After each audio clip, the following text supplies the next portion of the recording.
오늘은 스승의 주일로 우리가 하나님 앞에 또 감사 예배를 드리게 되었습니다. 세상에서도 스승의 날을 정한 이유가 있습니다.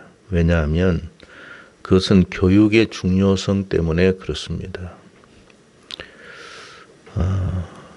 오죽하면 교육의 중요성은 단기간에 그치는 것이 되어서는 안 된다 하여 백년지 대계라는 말을 했습니다. 100년의 계획을 세워야 된다.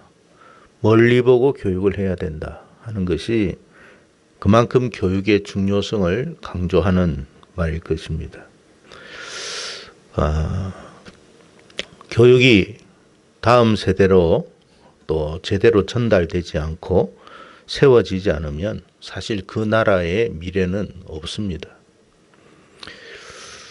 우리나라가 독립하고 나서 여러분 제일 먼저 한 게 뭐냐면 교육입니다. 그래서 이승만 박사가 제일 먼저 한 게 뭐냐, 모든 국민들을 교육시킨다 해가지고 초등학교를 의무화 시켜버렸습니다. 한글을 알게 하고 가르치기 위해서 한 것입니다. 그래서 나라가 이렇게 큰 거예요. 나라나 가정이나 심지어 교회까지도 다음 세대를 올바르게 교육하지 않으면 아무리 공들여 세워놓은 가정이라 할지라도, 나라라 할지라도, 교회라 할지라도 결국 한순간에 무너지게 되어 있습니다. 제가 얼마 전에 어떤 영상을 한번 보게 됐는데 동탄의 한 고등학교였던 것 같아요. 선생님이 아마 지나다니면서 담배 피우는 학생에게 담배를 끊으라고 주의를 줬습니다. 훈육을 했어요. 근데 여러 무리의 아이들이 있는데 그 중에 학생들이 그 선생님에게 아주 상스러운 욕을 하더라고요. 대드는 그 모습을 제가 보았습니다. 학생이 담배를 피웠다라는 것을 제가 말하고자 하는 게 아니고 그것을 훈육하는 선생님에게 온갖 쌍욕을 퍼붓는 그 장면을 보면서 이것은 단순히 어떤 교권의 어떤 무너짐만이 아니라 이 나라의 어떤 그 암울한 미래를 보게 됐다. 그런 생각을 하게 됐어요. 여러분, 시대가 암울하다라는 것은 비단 여러분 경제적인 어려움에 직면했기 때문이 아니에요. 사회 구성원인, 가장 중요한 구성원인 그 인간성 자체가 파괴되고 무너져 가고 있기 때문에 그런 거예요. 여러분, 사람의 회복, 인간성의 회복은 무엇으로 말미암을까? 여러분이 한번 생각해 보신 적이 있습니까? 성경은 여기에 대해서 분명히 말씀하시기를 영혼이 잘 돼야 된다. 영혼이 먼저 회복되고 잘 되어야만 모든 게 순탄하고 순조롭게 될 것이다. 그랬어요. 요한 3서 1장 2절에 보면 이런 말을 했습니다. 사랑하는 자여, 너의 영혼이 잘됨과 같이 네가 범사에 잘되고 강건하기를 내가 간구하노라. 영혼이 잘 되어야 뭐가 잘 된다고요? 네 삶이 형통할 것이다. 그리고 강건할 것이다. 뒤돌아봐야 돼요. 내가 육체가 왜 이렇게 무너졌는지, 건강을 왜 잃었는지, 내 일이 왜 이렇게 안 되는지.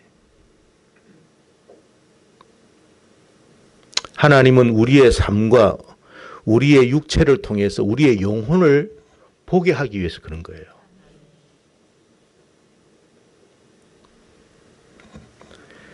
이 영혼이 잘됨과 같이 영혼이 무너지면 육체도 무너져요. 영혼이 무너지면 경제도 무너져요. 왜 무너진다고요? 영혼이 안 되기 때문에 그런 거예요. 그래서 주님은 우리의 병들고 상한 영혼을 치유하고 회복시키기 위해서 오셔서 십자가의 길을 가신 거예요. 사람들이 먹는 문제, 정치 문제, 경제 문제, 삶의 문제에 대해서 급급해 할 때 주님은 우리의 영혼을 터치했어요.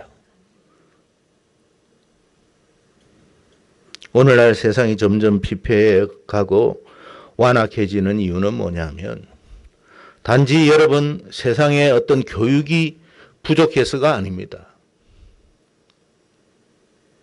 과거보다 지금 우리나라는 굉장한 교육을 받고 있어요. 지식에 지식을 더하고 있어요. 그럼에도 인간성은 어떻느냐? 과거보다 훨씬 피폐해가고 있습니다. 여러분 그 이유가 뭐라고 생각하십니까? 성경은 이 부분에 대해서 분명히 말하기를 우리의 영혼의 문제가 있다라고 그래요. 그래 영혼의 회복이 필요하다고 이야기해요. 사람은요 우리의 이 보이는 육체만 있는 게 아니에요. 그 안에 영도 있고 혼도 있고 육도 있다 그랬어요. 사람은 세 가지로 구성되어 있습니다. 육은 뭐 여러분이 저와 여러분이 보다시피 이게 육이에요. 이게 육입니다. 육은 뭐 다 있죠. 그걸 부정하는 사람은 아무도 없습니다. 배가 고플 때 뭐 굶주릴 때 배가 고프고 아플 때 아파하는 이 육 뭐 다 느낍니다. 혼은 뭐냐? 정신적인 부분이에요. 우리의 지성과 감성이 여기에 있습니다. 그래서 여러분 뭐 흥분도 하기도 하고 기뻐하기도 하고 즐거워하기도 하는데 그건 혼이에요. 혼. 영은 뭐냐? 잘 나타나지 않아요. 근데 존재해요. 실제해요. 우리의 본질이라고 이야기해요. 표면적으로는 알 수 없어요. 드러나지도 않아요. 그러니까 없는 것처럼 느껴집니다. 그래서 성경은 분명히 있다라고 말씀하십니다. 이 영이 건강하고 이 영이 올바르면 우리의 정신도 건강하고 올바라지고 우리의 육체도 올바라지고 건강해진다. 우리의 삶도 형통할 것이다. 근데 여러분 세상의 가르침은요. 우리의 어떤 혼적인 우리의 육적인 부분만 터치를 합니다. 건강을 위해 가지고 헬스를 합니다. 체육을 합니다. 운동을 합니다. 당연히 해야죠. 그래야 건강해지니까. 근데 여러분 육체만 건강하다고 정신이 병들고 영혼이 병들면 어떻게 될까요? 좀 이런 말을 하는 것이 좀 우리 자녀들 앞에서 좀 매우 송구하고 미안한 부분이지만 어떤 사람의 이야기를 제가 드리겠습니다. 그 한 어떤 사람이 자기 아버지를 매일 때려. 어릴 때는 아버지가 매우 강하게 느껴졌는데 나이가 들고 이제 힘이 없으니까 한번 버럭 소리를 질러 보니까 아버지가 움찔하더래요. 그때부터 때리기 시작했답니다.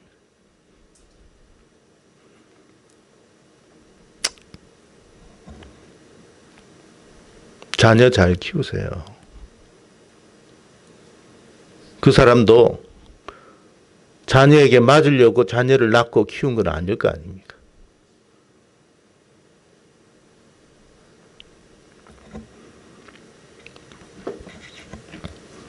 정신적인 부분만 지식만 더한다고 여러분 올바를 수 있느냐? 그렇지 않습니다. 여러분 우리가 도덕을 배우고 윤리를 배우고 어떤 가치관을 배울 때 옳고 그름은 알아요. 그 정신적인 부분이에요. 그래서 여러분 이 도둑질 하면 안 된다. 다 알아요. 선생님에게 그렇게 하면 안 된다. 몰라서 그랬겠습니까? 다 압니다. 근데 영이 병들면요. 알아도 못 고쳐요. 부모를 공경해야 된다는 거 몰라서 공경 못하는 게 아닙니다. 알지만 안 하는 거예요. 자식이 부모를 때리는 거 그거 모르는 사람이 누가 있겠습니까? 알지만 그렇게 하는 거예요. 그 알미 무슨 의미가 있겠어요?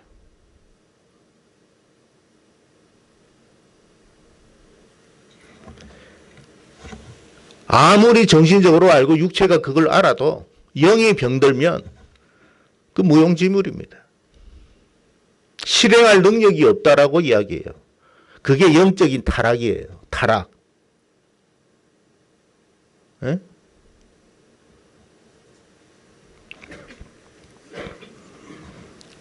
성경은 그래서 사람의 영이 심각하게 오염되고 타락했기 때문에 그렇다라고 이야기하는 거예요. 그래서 무엇보다도 그 영을 회복시켜야 된다. 이 영을 회복하는 길은 오직 한 가지밖에 없어요.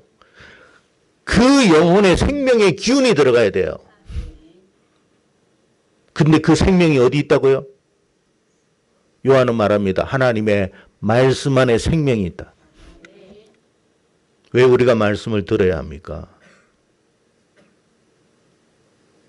왜 우리가 말씀에 귀를 기울이고 피곤하지만 말씀을 들어야 하고 지치고 피곤하지만 하나님의 말씀 앞으로 가까이 나가는 이유는 뭐냐면 우리의 영혼을 회복시키기 위해서 그런 거예요.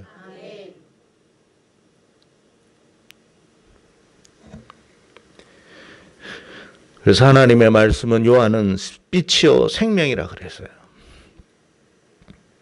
그래서 여러분 사람은요 하나님의 말씀을 믿음으로 받아들여야 돼요. 여기 앉아있다 하지만 믿음으로 받아들일 생각 없으면 그 말씀은 그 영혼에게 들어가지를 못해요. 영혼의 양식이 안 되는 거예요. 여러분 여기에 정말 아무리 만난 것을 여러분 해도 그 육체가 그것을 먹지 않으면 아무 소용이 없는 거와 똑같은 거예요. 부모가 여러분 아무리 여러분 애써서 팔첩 반찬을 가지고 그 진수성찬으로 자녀에게 여러분 이렇게 안겨줘도 그 자녀가 안 먹으면 그 무슨 소용이 있겠어요, 여러분? 하나님의 말씀이 생명이라 해도 자기가 받아들이지를 않아. 졸았으면 졸았지 나는 말씀은 안 들어. 또 말씀을 듣는 것 같이 또 이렇게 기웃거리고 또 눈을 초롱초롱 하는 것 같지만 안에서는 말씀을 거부해요. 그 말씀을 받아들이는 게 아니에요. 그 영혼은 어떻게 될 것 같아요? 죽어요.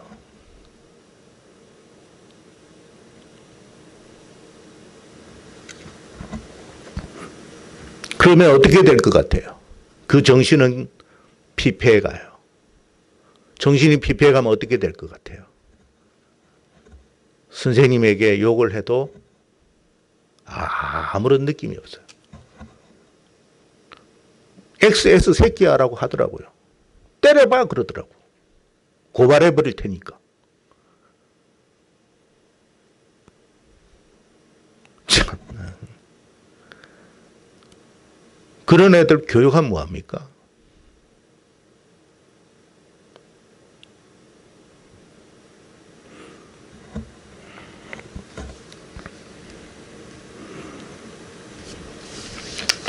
여러분 우리뿐만 아니라 우리 다음 세대들 여러분 자녀들 잘 한번 살펴보세요. 자녀들이 사는 길이 뭘까? 그저 좋은 옷 입히고 맛난 음식 먹여주면 좋은 학원에 보내주면 잘 될까? 천만의 만만의 말씀이에요. 육체가 병들면 좋은 학원이 무슨 의미가 있어요? 정신이 병들어 버리면 좋은 학원이 무슨 의미가 있어요?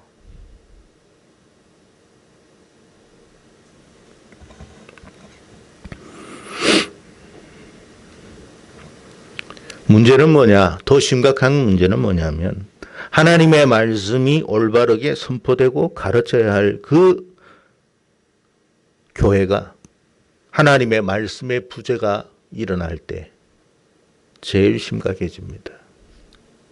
오늘날 여러분 교회를 한번 보세요. 말씀과 기도는 이야기를 하지만 정말 말씀과 기도에 우리가 힘을 쓰는가? 아까 보니까 기도해야 할 때 사람들이 별로 없더라고.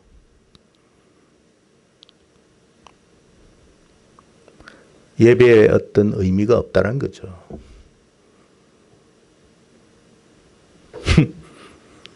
그러면서 예배 드린다고요? 장난합니까?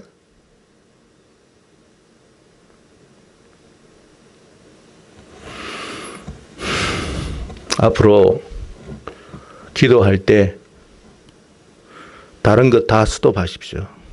밥을 안 먹더라도 기도하십시오. 찬양 안 해도 돼요. 기도하십시오. 찬양 준비 안 해도 돼요. 뭐 피아노 없으면 어때요? 우리 그냥 생노래로 하면 되지 뭐. 앞에서 찬양 인도 안 해도 돼요. 우리가 생명의 말씀을 받는 게 가장 중요한 거 아니에요? 제가 화분에 물을 주면서 뭔 느낀 줄 아십니까? 야, 우리 교회 교인의 숫자보다 많구나. 우리가 여러분 화분 관리하는 교회입니까?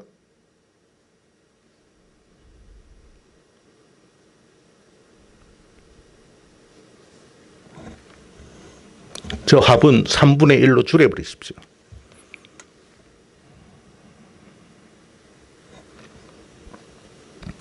디모데후서 4장 3절과 4절에 때가 이르리니 사람이 바른 교훈을 받지 아니하며 귀가 가려워서 자기의 사욕을 따를 서성을 많이 두고 또 그 귀를 진리에서 돌이켜 허탄한 이야기를 따르리라. 안 듣는다는 거예요. 어디서? 교회에서 그럴 것이다. 제가 여러분 새벽기도 제가 인도할 때나 이렇게 보면 어떨 때 그래요. 한 8명, 7명 참석해요. 근데 끝날 때쯤 되면 갑자기 13명으로 올라가.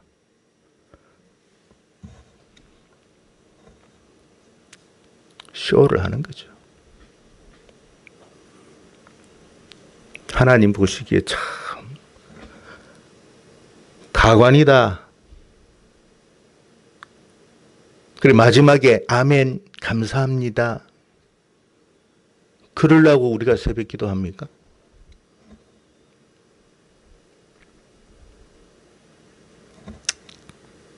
그리고 자기하고 좀 뭐 친분이 있는 사람은 또 많이 참석해.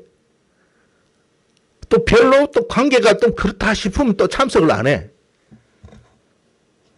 교회가 참 잘 돼가는 교회구나.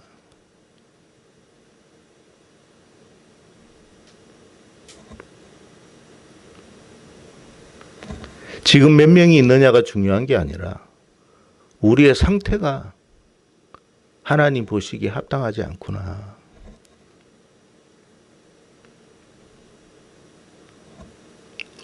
여기에서 내 편, 이 편이 어디 있습니까? 천국 가면 다 같이 주님 앞에 갈 사람들인데. 제 말이 틀렸습니까?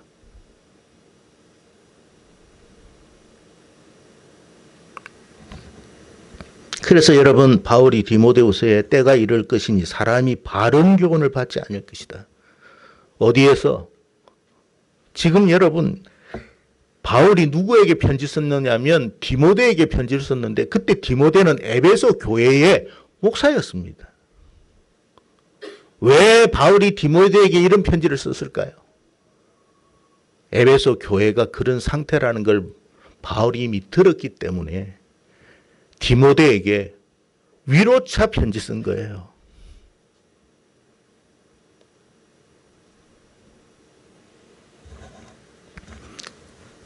그래서 5절에 말합니다. 그러나 너는 모든 일에 신중하여 고난을 받으며 전도자의 일을 하며 너의 직무를 다해라. 자, 오늘 본문의 말씀을 하기 위해서 이 같은 말을 제가 전달을 했습니다. 북이스라엘 땅에 엘리야 선지자가 하늘로 승천을 했습니다. 엘리야를 이어서 엘리사 선지자가 그 뒤에 하나님으로부터 기름 부음을 받았죠. 받고 그 직무를 대신하고 있을 때였습니다. 엘리야가 떠난 이후에 어디로 갔느냐 성경을 보니까 베델로 올라갔다라고 되어 있어요. 베델이란 이름 뜻이 뭐예요? 하나님의 집이다 그 뜻이에요. 아니 엘리사가 엘리야와 이렇게 여러분 이렇게 헤어지고 엘리야가 하늘로 승천하는 걸 보고 난 이후에 간 곳이 베델이에요. 베델. 하나님의 집에 갔다. 창세기 28장에 보니까 이 베델은 야곱이 그 형 에서를 피해서 외삼촌 집으로 도망하는 과정 속에서 잠시 머물렀던 장소였습니다. 사닥다리가 땅과 하늘에 닿는 장소라 하여 베델이라고 그랬어요. 그런데 하나님의 집이라고 하는 이 베델에 어떤 일이 일어났느냐. 북이스라엘의 초대 왕 여로보암이 베델과 단에 금송아리 우상을 세웠다 돼 있어요. 하나님의 집에 우상을 섬긴 거예요. 하나님의 말씀하시는 하나님의 집이 우상의 장소로 바뀐 거예요. 이 베델에 엘리사가 올라갔습니다.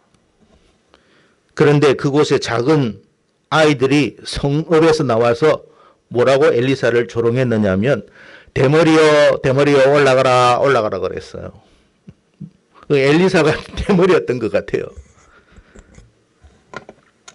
하나님의 집에 오늘날로 말하면 그 교인들이 엘리사에게 대머리여 올라가라고 그랬어요. 무슨 말이냐 하면 야 너도 너희 스승 엘리야 따라 사라져 없어져라 이 말이에요.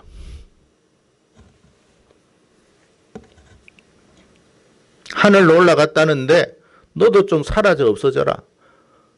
보기 싫다. 꺼져버려라 이 말이에요. 그래서 엘리사가 뒤를 돌아보며 그들을 저주했다 돼 있어요.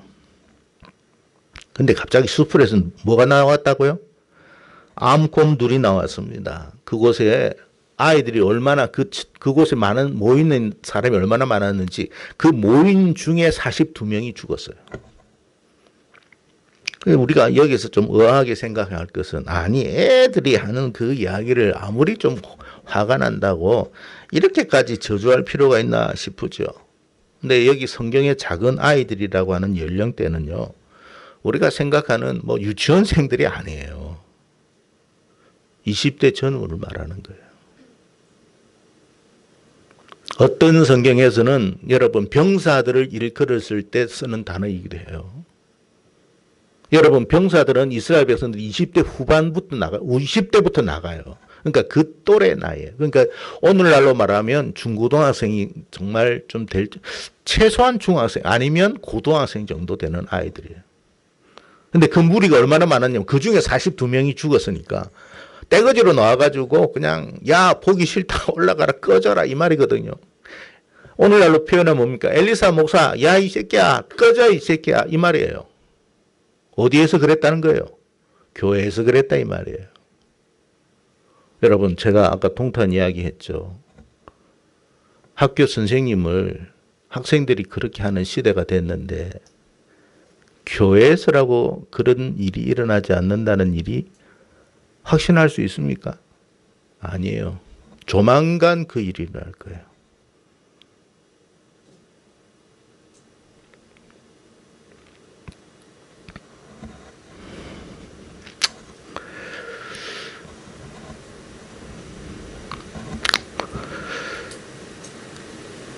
사람들이 요즘 여러분 청소년들 보세요. 애들 조그마한 애들도 하나님이 세상을 창조했대 가르치면요. 픽식 웃습니다. 학교에서는 진화론을 가르치는데요. 그러니까 여러분 부모조차도 자녀들에 대해서 믿음의 신앙의 교육을 안 하는 거야. 우리 새끼 아이고 귀여운 내 새끼 아이고 귀여운 내 새끼 많이 먹으세요. 많이 한번 먹어보세요. 영혼이 파괴되면 나이가 들면 당신을 때릴 수도 있어요. 아시겠어요?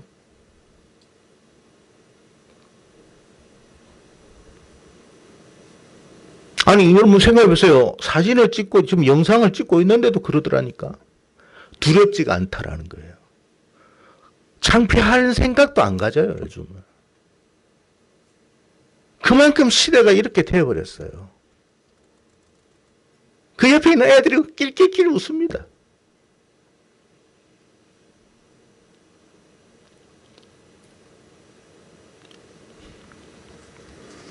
나라가 잘 될까요? 소망 없어요. 경제 회복을 위해서 회복되면 뭐 할 겁니까? 그런 세상이 될 텐데.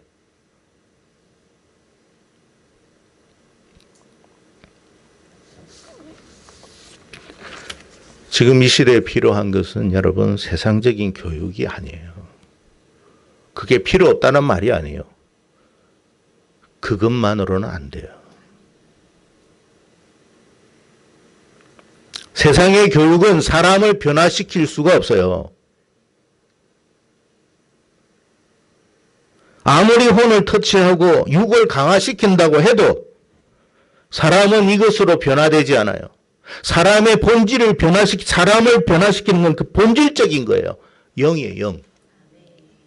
영이 병들어 버리면 아무 소용없어요, 여러분. 내 새끼는 안 그래요. 그 아버지 때리는 그 사람은 옛날에 뭐 어디 그 사람은 뭐 처음부터 때릴 거라고 생각했겠습니까?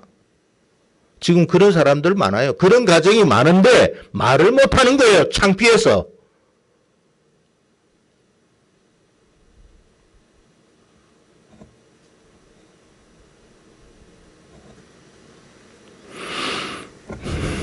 좋은 대학을 나왔는데 부모가 쓸모가 없어.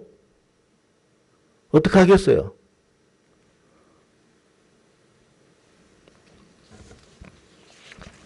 요양원에 보내.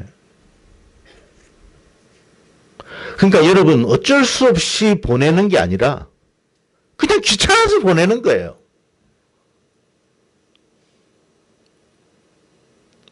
뭔가 애쓰고 나서 도저히 자기 힘으로 안 돼서 보내는 게 아니에요. 그냥 귀찮으니까 보내는 거예요.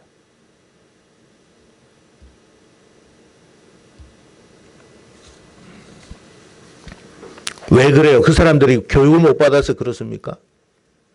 지식이 없어서 그렇습니까? 윤리와 도덕이 없어서 그래요?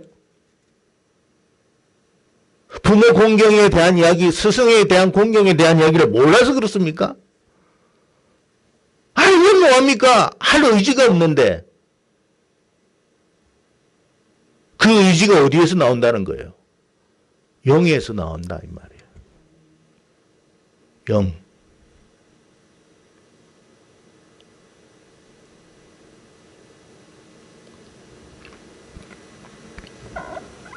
아니 자식이 의사면 뭐합니까? 부모를 거둘 마음이 없는데. 공부는 대빵 잘했잖아요.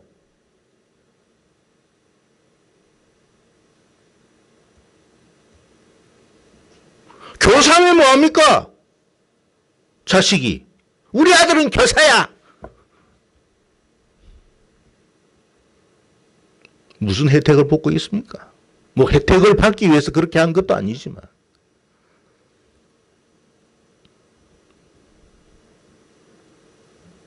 사람이 영혼이 회복되지 않으면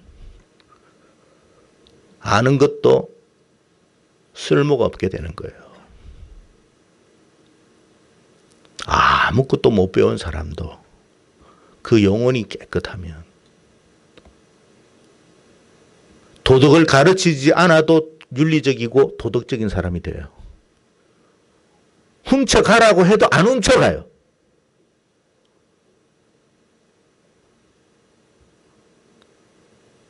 사업장에 들어가 가지고 여러분 다른 사람 뭐 알바를 해도 성실히 해요.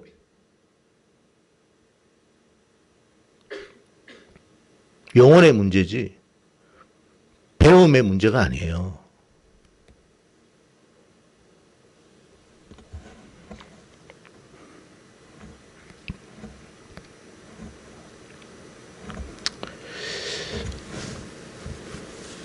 우리의 자녀들을 한번 잘 살펴보십시오.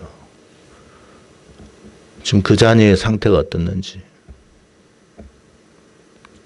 내 자녀들이 지금 정말 내가 여러분 기도하고 눈물 흘리고 붙들어야 할 게 뭐냐?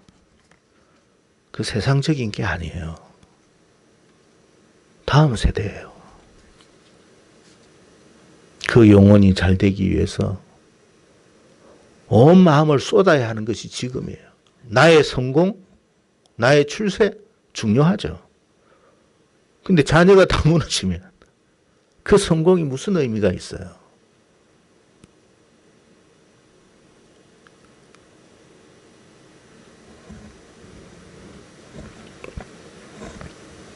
여러분, 우리 다음 세대들이, 우리 자녀들이 하나님을 멀리하고 깊이 하는 사람들이 아니라 더 하나님께로 가까이 갈 수 있도록 기도해 주시고 도와주세요.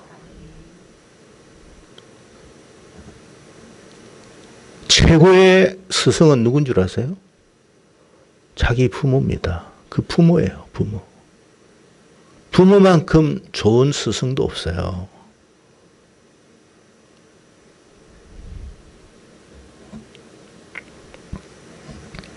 그래서 지금 우리 자녀들이 내 자녀의 신앙 상태는 어떤가 점검을 해보시고, 교회 안에서뿐만 아니라 우리의 가정 안에서 여러분의 삶 속에서 하나님의 말씀을 어떻게 생각하고 있는지, 혹시 하나님의 말씀을 조롱하고 불신하고 있지는 않는지 살펴봐야 돼요. 또 교회에서 하나님 앞에 예배를 드릴 때 그 예배의 모습은 어떤지. 지금 와가지고 옆에 두드린다고 해가지고 깨어나는 게 아니에요. 정말 그 영혼이 영적으로 살아나도록 눈물로 기도해야 돼요.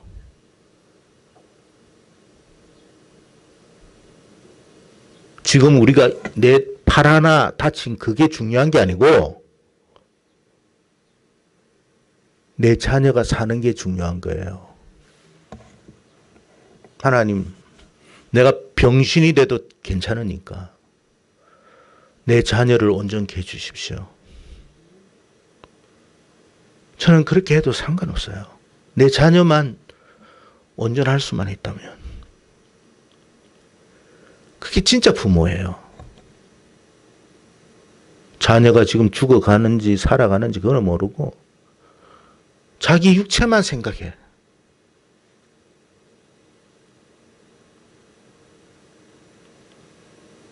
(100살을) 살고 (200살을) 살면 뭐합니까? 자녀가 죽어버렸는데.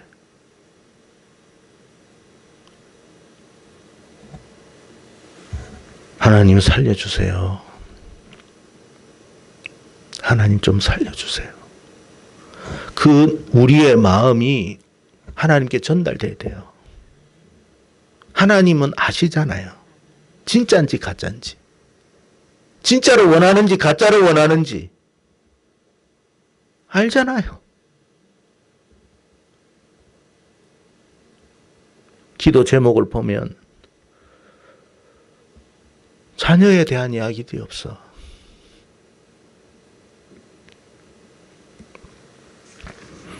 사사기 2장 10절과 15절 말씀을 제가 찾아서 읽어드릴게요. 같이 한번 찾을까요? 사사기 2장 10절 그리고 15절 말씀.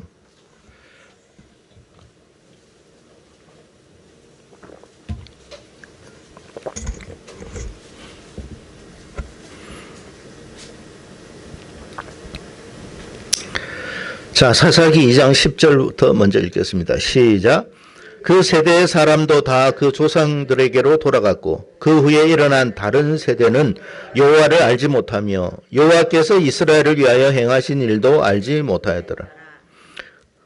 그 세대들은 그 다음 세대들에 대해서 별로 하나님에 대한 교육이 없었던 것 같아. 왜? 먹고 사는 일이 중요하니까. 그렇잖아요. 그 세대는 지금 여러분 가나안 땅에 지금 바로 정착한 상태다 보니까 여러분 그 먹는 문제, 경제 문제에 그게 온 힘을 다 쏟았을 거 아닙니까? 뭐 자녀 교육이고 뭐고 하나님의 신앙이고 뭐고 그 다음이고 일단은 밥그릇에 밥부터 채워야 돼. 뭐 그거 중요하죠. 그거 하는데 온 힘을 다 했더니 그 다음 세대 하나님을 몰라. 15절 읽겠습니다. 시작.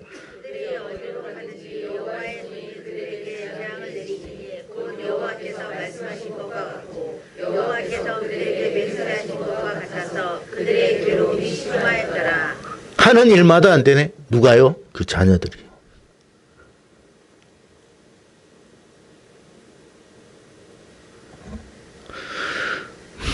여러분, 생사화복은 하나님으로부터 비롯되는 거예요. 하나님이 복을 주시면 뭘 해도 돼요. 뭘 해도. 근데 하나님이 막으시면 뭘 해도 안 돼요. 뭘 해도 안 돼요. 여러분, 부모가 자녀의 신앙을 위해서 정말로 거기에만 온 힘을 썼더라면 이 자녀들이 뭘 해도 됐을 거 아닙니까? 그건 우리가 어떤 여러분 물질적인 유산을 물려주는 것보다 더 큰 유산을 물려준 거예요.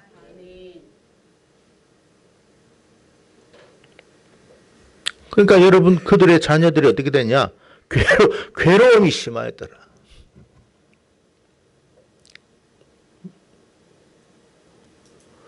제가 이럴 때마다 조금씩 이렇게 약간 웃을 때가 있어요.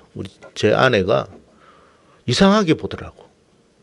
제가 웃어서 웃는 게 아니라 너무 슬퍼서 표정 관리를 그렇게 하는 거예요. 제가 사이코패스가 아니라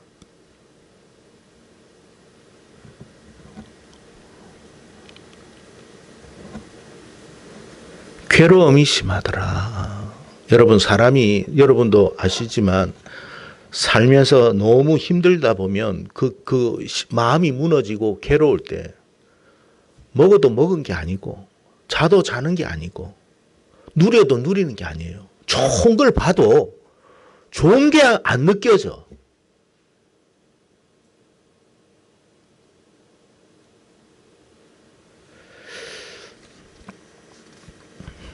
그래서 여러분, 우리 자녀들을 어떻게 양육할 것인가. 첫째, 먼저 우리 부모가 하나님의 말씀을 경외하고 믿음으로 순종하는 태도를 그들에게 보이십시오. 부모는 자식의 거울입니다. 그 모습을 보여주십시오. 내가 하나님 앞에 예배하는 모습을 보여주십시오. 예배 잘 드려라. 그러면서 본인은 잘 안 드려. 자식이 그걸 따라가겠습니까? 자기도 이렇게 졸고 있어. 근데 자식 보고 존다고? 하나님이 말씀하시기를 네가 졸지 마라. 너부터 정신 좀 차려라.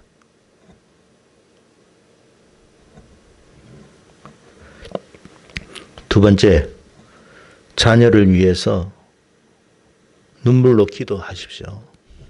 눈물로 기도한다 해가지고 간절함으로 기도하라는 거예요. 우리에게 가장, 여러분, 우리가 하나님 앞에 갔을 때 내가 사업을 잘했습니다. 내가 세상의 명예를 얻었습니다. 뭐 그걸 자랑할 것 같습니까? 아니에요. 우리 자녀를 하나님 앞에 내놓는 거예요. 자녀를 내놓는 거예요. 자녀를. 그게 달란트예요. 자, 내가 너한테 2달란트를 줬는데 3달란트를 줬는데 한번 보자 그럴 거예요.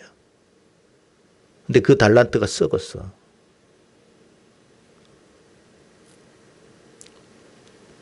어떻게 하실 것 같아요?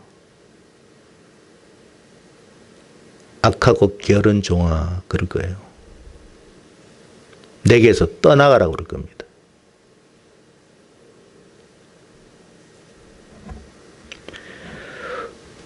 우리가 눈물로 하나님 앞에 기도하면 결국 사람은 우리가 하는 게 아니에요. 부모가 자녀를 낳았지만 사실 그 자녀를 회복시키고 온전케 하는 건 우리가 아니에요. 우리는 최선을 다할 뿐이고 기도할 뿐이지만 궁극적으로 마지막에 하시는 분은 주님이에요. 우리는 주님이 하실 수 있도록 하는 거예요. 그 일만 하면 돼요. 모니카가 그렇게 여러분 어거스틴을 위해서 눈물로 기도했더니 그는 살아있을 때 어거스틴이 돌아오는 걸 못 봤어요. 그렇지만 하나님은 그 어거스틴을 변화시켰어요. 그러니까 여러분, 어거스틴의 어머니가 누구라는 걸 우리가 잘 알잖아요. 그 이름을 그렇게 여러분 알려주신 분이 누구예요? 하나님이에요.